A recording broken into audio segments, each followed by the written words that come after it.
আগামী 22শে জুন রবিবার হলো যোগিনী একাদশী ব্রত। আমি আবারও বলছি, আগামী 22শে জুন রবিবার হলো যোগিনী একাদশী ব্রত। যোগিনী একাদশীর মাহাত্ম্য। ব্রহ্মবৈবর্ত পুরাণে আষাঢ় মাসের কৃষ্ণপক্ষের একাদশী ব্রত মাহাত্ম্য যুধিষ্ঠির শ্রীকৃষ্ণ সংবাদ রূপে বর্ণিত আছে। যুধিষ্ঠির বললেন, হে বাসুদেব, আষাঢ় মাসের কৃষ্ণপক্ষে একাদশীর মাহাত্ম্য কৃপা করে আমাকে বলুন। শ্রীকৃষ্ণ বললেন, হে মহারাজ, সকল পাপ বিনাশিনী ও মুক্তিপ্রদ এই উত্তম ব্রতের কথা বলছি, আপনি শ্রবণ করুন। আষাঢ় মাসের কৃষ্ণপক্ষে একাদশী যোগিনী নামে খ্যাত।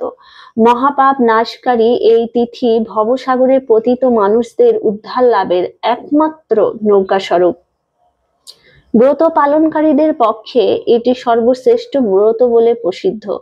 এই প্রসঙ্গে আপনাকে একটি পবিত্র পৌরাণিক কাহিনী বলছি। অলকানগরে শিবভক্ত পরায়ণ কুবেরের নামে এক রাজা ছিল। তিনি প্রত্যহ শিব পূজা করতেন। তার হেমমালী নামে একজন মালী ছিল। প্রতিদিন শিব পূজার জন্য মানস সরোবর থেকে সে ফুল তুলে যক্ষরাজ কুবেরকে দিত। বিশালাক্ষী নামে হেমমালীর এক পরমা রূপবতী পত্নী ছিল।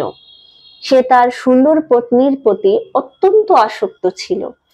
একদিন সে তার স্ত্রীর প্রতি কামাসক্ত হয়ে পড়ল। রাজভবনে যাওয়ার কথা ভুলেই গেল। বেলা 2 প্রহর অতীত হলো। অর্চনের সময় চলে যাচ্ছে দেখে রাজা ক্রুদ্ধ হলেন। মালীর বিলম্বের কারণ অনুসন্ধানে এক দূত প্রেরণ করলেন। দূত এসে রাজাকে বলল, সে গৃহে স্ত্রীর সাথে আনন্দে মত্ত। দূতের কথা শুনে কুবের অত্যন্ত রেগে তখনই মালীকে তার সামনে হাজির করতে আদেশ দিল। এদিকে মালী কুবেরের পুজোর সময় অতিবাহিত হয়েছে বুঝতে পেরে অত্যন্ত ভয় পেল। তাই স্নান না করেই সে রাজার কাছে উপস্থিত হলো। তাকে দেখা মাত্র রাজা ক্রোধবশে চোখ রাঙিয়ে বললেন, রে পাপিষ্ঠা দুরাচার, তুই দেব পূজার পুষ্প আনতে অবজ্ঞা করেছিস, তাই আমি তোকে অভিশাপ দিচ্ছি, তুই শ্বেত কুষ্ঠগ্রস্ত হয়ে যা এবং তোর প্রিয়তমা ভার্যার সাথে তোর চিরবিয়োগ সংগঠিত হোক।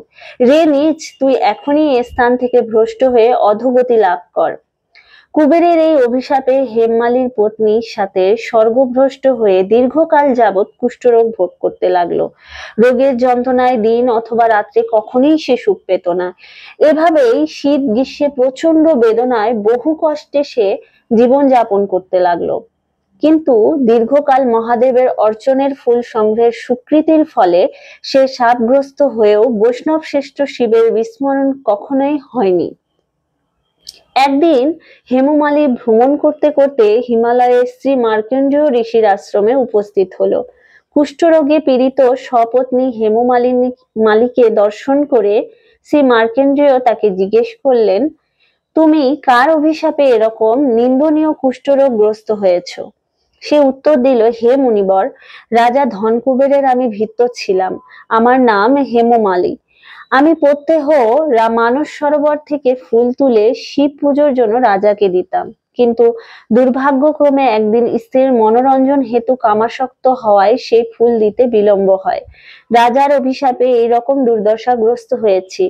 পরোপকারী সাধুগণের স্বাভাবিক ধর্ম। হে ঋষি শ্রেষ্ঠ, আমি অত্যন্ত অপরাধী, কৃপা করে আমার প্রতি প্রসন্ন হন। তখন দয়ার্দ চিত্ত মার্কণ্ডেয় মুনি বললেন, হে মালী, তোমার মঙ্গলের জন্য শুভ ফল প্রদানকারী এক ব্রতের উপদেশ করছি। তুমি আষাঢ় মাসের কৃষ্ণপক্ষের যোগিনী নামক একাদশী ব্রত পালন করো। এই ব্রতের পূর্ণ প্রভাবে তুমি অবশ্যই কুষ্ঠ ব্যাধি থেকে মুক্ত হবে। শ্রীকৃষ্ণ বললেন, ঋষির উপদেশ শ্রবণ করে হেমমালী তাকে প্রণাম জানালো। পরে অত্যন্ত আনন্দে ঋষির আদেশ মতো নিষ্ঠার সঙ্গে যোগিনী একাদশী ব্রত পালন করলো। এইভাবে হেমমালী সমস্ত রোগ থেকে মুক্ত হলো এবং পত্নী সহ সুখে জীবনযাপন করতে লাগলো। হে মহারাজ যুধিষ্ঠির, আমি আপনার কাছে এই ব্রত উপবাসের মহিমা কীর্তন করলাম। এই ব্রত পালনে ৮৮,০০০ ব্রাহ্মণের ভোজন করানোর ফল লাভ হয়। যে ব্যক্তি এই মহাপাপ বিনাশকারী ও পুণ্য ফল প্রদায়িনী যোগিনী একাদশীর কথা পাঠ এবং শ্রবণ করে, সে অচিরেই সর্বপাপ হতে মুক্ত হয়। হরি বল। আসুন এবার জেনে নেওয়া যাক যে পালনের সময়সূচি কোন কোন দেশে কোন কোন সময়। মায়াপুর 4:51 থেকে 9:22 মধ্যে, ইম্ফল 4:26 থেকে 8:59 মধ্যে, গুয়াহাটি 4:31 থেকে 9:07 মধ্যে, কলকাতা 4:53 থেকে 9:23 মধ্যে, ভুবনেশ্বর 5:08 থেকে 9:35 মধ্যে, পাটনা 4:59 থেকে 9:34 মধ্যে, কাঠমান্ডু 5:09 থেকে 9:47 মধ্যে, চেন্নাই 5:44 থেকে 10:02 মধ্যে, নাগপুর 5:33 থেকে 10:01 মধ্যে, বৃন্দাবন 5:24 থেকে 10:02 মধ্যে, দিল্লি 5:24 থেকে 10:03 মধ্যে, হায়দ্রাবাদ 5:43 থেকে 10:06 মধ্যে। হরে কৃষ্ণ। তো আসুন আমরা সকলে একাদশী ব্রত করি এবং অন্যকেও পালন করতে উৎসাহিত করি। হরে কৃষ্ণ।